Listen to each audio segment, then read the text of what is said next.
तिरू गांव के पास उग्रवादियों की आवाजाही की सूचना मिली थी। इसके आधार पर सेना के 21 पैरा कमांडो के एक दस्ते ने दिनांक 4/12/2021 की शाम को संदिग्ध क्षेत्र में एम्बुश लगाया था। एम्बुश के दौरान एक वाहन एम्बुश के स्थान के समीप पहुंचा। उसे रुकने का इशारा और प्रयास किया गया। रुकने की बजाय वाहन द्वारा उस जगह से तेजी से निकलने का प्रयास किया गया, जिसके उपरांत इस आशंका पर कि वाहन में संदिग्ध विद्रोही जा रहे थे, वाहन पर गोली चलाई गई, जिससे वाहन में सवार 8 व्यक्तियों में से 6 व्यक्तियों की मृत्यु हुई। बाद में एक गलत पहचान का मामला पाया गया। जो 2 लोग घायल हुए थे उन्हें सेना द्वारा ही इलाज हेतु नजदीकी स्वास्थ्य केंद्र में ले जाया गया। यह समाचार प्राप्त होने के बाद स्थानिक ग्रामीणों ने सेना की टुकड़ी को घेर लिया, 2 वाहनों को जला दिया और उन पर हमला किया। इसके परिणाम स्वरूप सुरक्षा बल के एक जवान की मृत्यु हो गई तथा कई अन्य जवान घायल हो गए। अपनी सुरक्षा में तथा भीड़ को तितर-बितर करने के लिए सुरक्षा बलों को गोली चलानी पड़ी, जिससे 7 और नागरिकों की मृत्यु हो गई तथा कुछ अन्य घायल हो गए। स्थानीय प्रशासन और पुलिस ने स्थिति को सामान्य करने के प्रयास किए हैं। अभी स्थिति तनावपूर्ण लेकिन नियंत्रण में बनी हुई है। पुलिस महानिदेशक नागालैंड और आयुक्त नागालैंड ने दिनांक 5/12/21 को घटनास्थल का दौरा किया।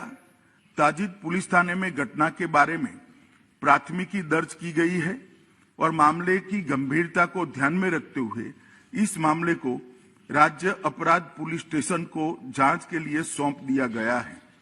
इस संदर्भ में एक विशेष जांच टीम एसआईटी का गठन किया गया है, जिसे 1 माह के अंदर जांच पूरी करने के निर्देश दिए गए हैं।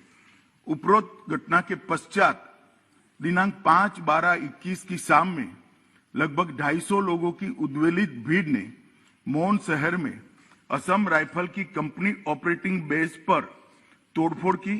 भीड़ ने सीओबी के मकान में आग लगाई, जिसके उपरांत असम राइफल की टुकड़ी को भीड़ को तितर-बितर करने के लिए गोली चलानी पड़ी। इसके कारण एक और नागरिक की मृत्यु हो गई और एक अन्य घायल हो गया।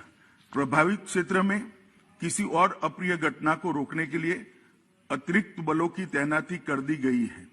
सेना की 3 कोर मुख्यालय द्वारा एक प्रेस वक्तव्य जारी किया गया है, जिसमें निर्दोष नागरिकों की दुखद मृत्यु के घटनाक्रम पर अत्यधिक दुख सेना द्वारा व्यक्त किया गया है। सेना द्वारा इन दुर्भाग्यपूर्ण मृत्यु के कारणों की जांच उच्चतम स्तर पर की जा रही है और कानून के अनुसार समुचित कार्यवाही की जाएगी। घटना की सूचना मिलने पर मैंने तत्काल नागालैंड के गवर्नर और मुख्यमंत्री जी से संपर्क किया। गृह मंत्रालय द्वारा भी नागालैंड के मुख्य सचिव और पुलिस महानिदेशक से संपर्क किया गया। कल पूरे दिन स्थिति को मॉनिटर किया गया। गृह मंत्रालय द्वारा तुरंत पूर्वोत्तर के प्रभारी अपर सचिव को कोहिमा भेजा गया, जहां उन्होंने आज सुबह नागालैंड राज्य सरकार के मुख्य सचिव एवं अन्य वरिष्ठ अधिकारियों और अर्धसैनिक बलों के वरिष्ठ अधिकारियों के साथ बैठक की, स्थिति का विस्तारपूर्ण समीक्षा की है, ताकि यह सुनिश्चित किया जा सके कि शीघ्र सामान्य स्थिति बहाल हो। यह निर्णय लिया गया है कि सभी एजेंसियों को यह सुनिश्चित करना चाहिए कि विद्रोहियों के खिलाफ अभियान चलाते समय भविष्य में ऐसी कोई दुर्भाग्यपूर्ण घटना की पुनरावृत्ति न हो। सरकार स्थिति पर सूक्ष्मता से नजर रख रही है और क्षेत्र में शांति और सौहार्द सुनिश्चित करने के लिए आवश्यकता अनुसार जरूरी उपाय भी किए जा रहे हैं। राज्य प्राधिकारियों ने एहतियात के तौर पर प्रभावित इलाकों में निषेधाज्ञा लागू की है। भारत सरकार नागालैंड में हुए इस दुर्भाग्यपूर्ण घटना पर अत्यंत खेद व्यक्त करती है और मृतकों के परिवारों के प्रति गहरी संवेदना व्यक्त करती हैं। Item number